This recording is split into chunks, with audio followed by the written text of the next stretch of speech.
JetSurf is powered by a two-stroke engine, meaning that you will always have to mix oil with your fuel. This is vital for the JetSurf, otherwise it will damage your engine. We recommend that you use a two-stroke racing grade oil. The mixture that you will use is 20:1, meaning 20 liters of fuel to every 1 liter of oil. Once you have pre-mixed your fuel and oil, you fill up your tank through this hole here.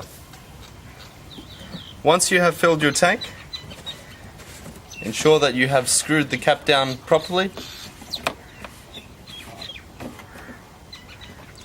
Check that there is no fuel in your overflow tank.